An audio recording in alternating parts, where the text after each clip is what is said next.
What's going on, everybody? The Original Mako back with a Shape of Dreams video here. I don't exactly know how I'm going to do this. Normally, I would like to introduce a game in a little bit of a different way.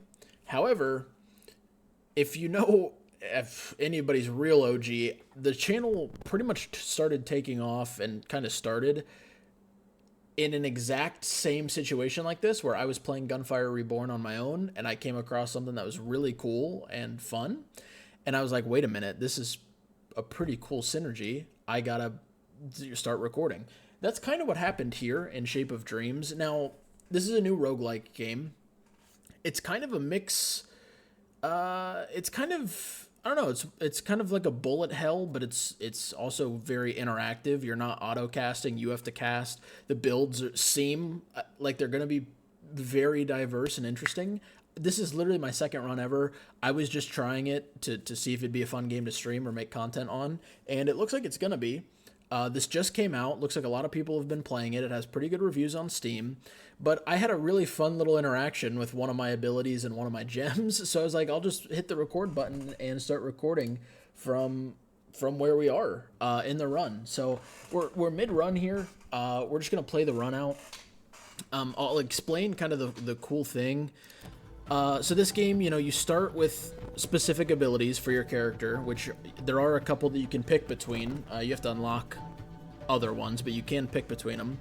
So my right click and my R ability are both, by default, that's what you start with. The other two abilities are ones that I have found along the way.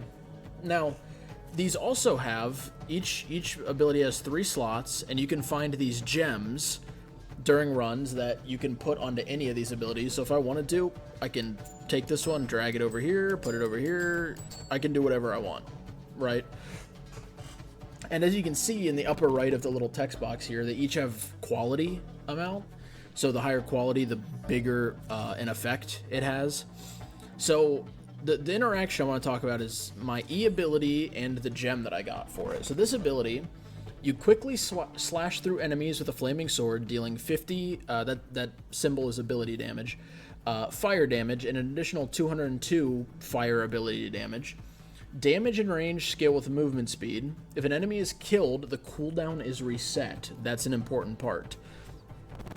And then it shows up here, the Essence of Insensitivity, which is the gem we have, at 80%.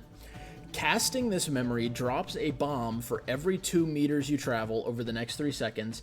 Each bomb explodes after a brief delay, dealing 60 ability fire damage to the enemies. And as I was doing it, I was thinking to myself, wait a minute.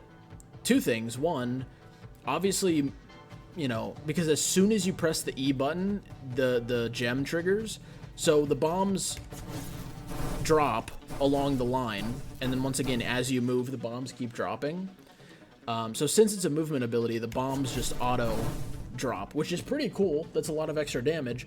But if a bomb kills an enemy, it resets the charge. So you don't even have to get the kill with the ability. You can get a kill with the bomb, and the charge will reset. And some of my other abilities are pretty cool.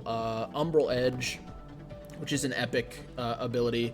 For 7 seconds, it imbues my weapon with Power of Darkness, increasing crit chance and dealing additional dark damage on attack. We're not a melee hero, so that doesn't matter.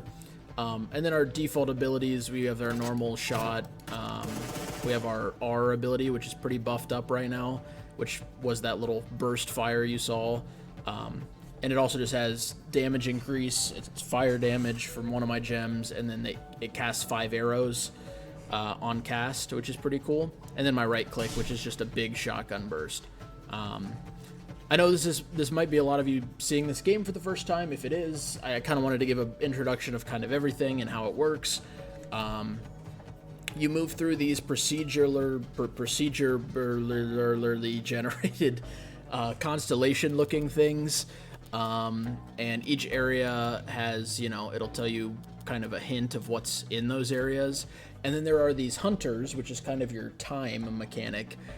They're delayed by 2 turns at the start, but they'll start, following you. And you really don't want to be in a place where the hunters are.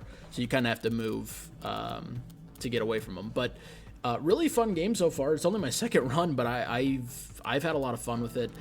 Probably gonna end up making a decent amount of content on it. So if you enjoy the game and you want to see certain stuff, subscribe, turn on notifications, and hit that like button. Comment down below what you want to see. Let's go visit a merchant, shall we? Jonas. So the merchants, so far I've only seen 2 of them, but it always seems to be 3 abilities and then 3 gems. So I really don't know if we want to change any of our abilities. I mean, I could sell like one of my basic ones, but they're all kind of doing good work for me. This would be the only one I would maybe sell. I mean, for Dark Bolt, maybe it's worth it. It doesn't scale with ability damage, but that doesn't really matter. Our ability damage isn't that high or anything.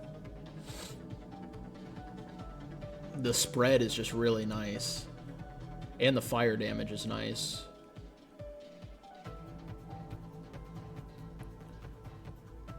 Because yeah, this is our passive, which explosive damage is increased against burning enemies, so we kind of do want to be burning, so I think we're good there.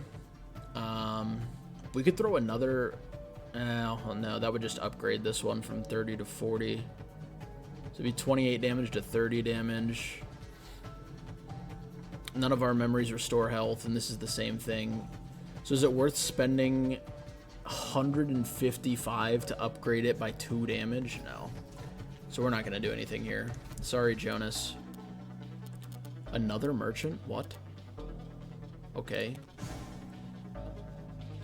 This is the 3rd area, by the way. I've gone through the first 2 maps, and we're currently in area number 3, so 70%.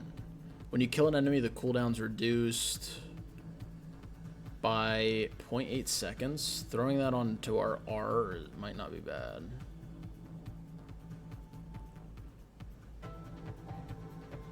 None of those I care about.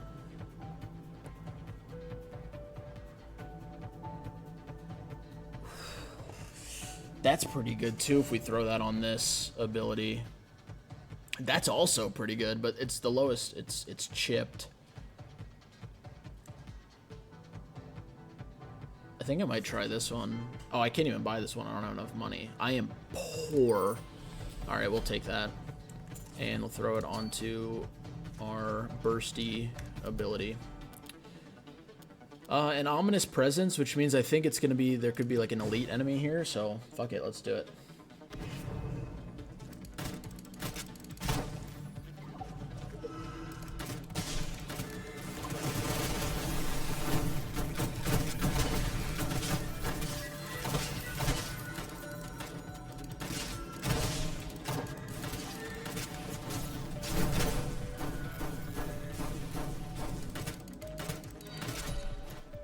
I'll try to, maybe with this enemy, show you guys what I'm talking about. If I use my E, the E didn't kill him, but the bombs killed him, and as you can see, my E reset. So, pretty cool. Interesting. I don't know what artifacts are. I haven't picked one up yet.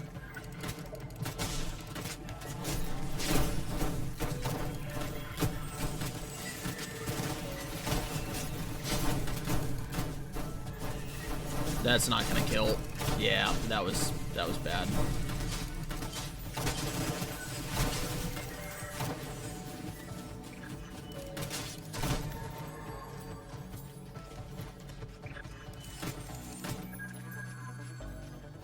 Is that everything? No.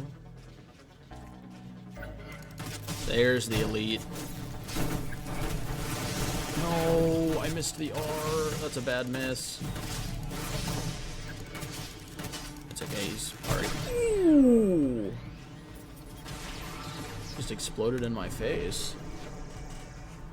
Increase memory haste by 13. What does memory haste do? Does it say here? Memory haste. Reduces the cooldown of all memories. For example, with 100 memory haste, cooldown reduction speed increases by 100%. Okay. So it'd be 13%. Okay. I really like that they've got the tooltips and everything. I really like the design of this game right now. I really do. Increase ability power by 8 or attack speed by 15. Our abilities are kind of farming, so we probably want to go ability power. Although this does attack damage, not ability damage, but... And so does this, actually. Well, that was maybe a mistake. All good. Someone is calling out to you in this place. I'm going to try to go over there and then maybe do the boss. Because I haven't seen that symbol before and I don't know what it means. Whoa, what is this? What the... This place looks cool.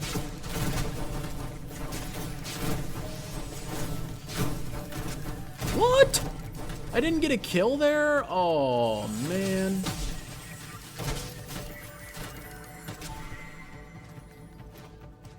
I was gonna try to just keep spamming E.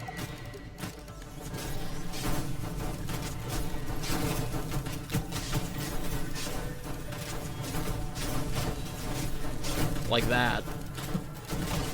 Which is why I think this ability, this little combo I found is pretty cool. Like I said, it's not like it's the most... I'm sure there's plenty of insane things you can do in this game, just based on what I've seen so far, but it's definitely kind of a fun little interaction that I thought would be worth recording. Kind of cool. I feel like it's a pretty good way to show off this game, how unique this game is. Corrosive trails leave poisonous smoke. We'd have to... I don't... That's not going to fit into our build at all. So... Okay, let's go here.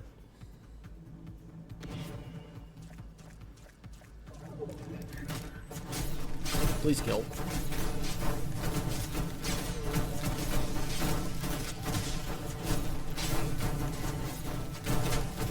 No, it didn't get a kill.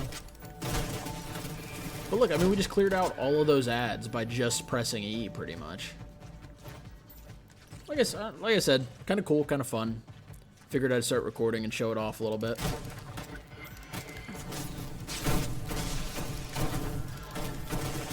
That one didn't get a kill either. That is so unlucky.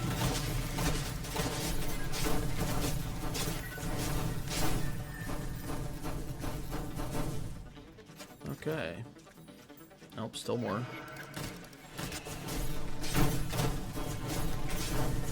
No! Oh, I got stunned.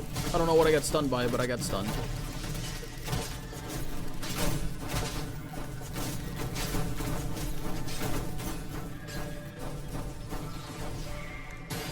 Cool. Winter dive, area cold damage leap. Once again, I don't, that's not gonna fit into our build. All right, let's see what this is. Someone is calling out to me. A strange energy fills this place. Dream Teller, Stardust. Stardust is used, well, you can use it mid-run to upgrade abilities, but you can also use it after the run to upgrade your character. I believe that's what the Stardust is. Like I said, this is only my second run, so... Whoops. Whatever. Oh, this is just like... Oh, this is just all good stuff for us here. Hello, I'll chat with you in a second. Make sure we get all of our stuff. Okay, what's up? Drawn you here by the power of the artifact you have. The artifact you're... Oh!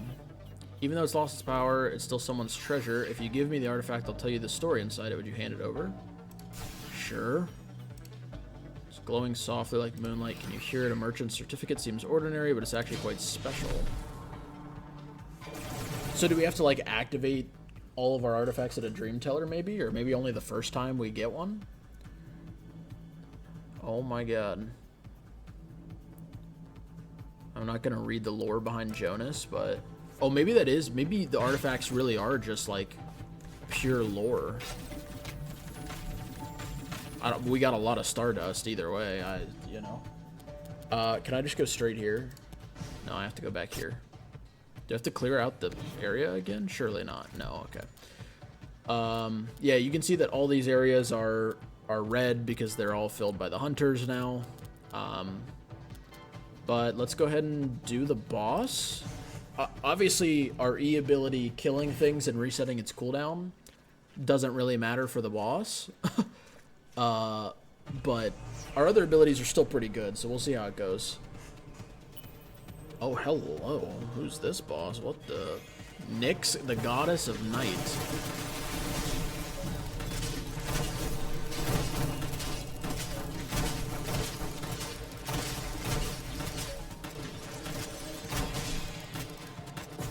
Oh, we dashed into each other.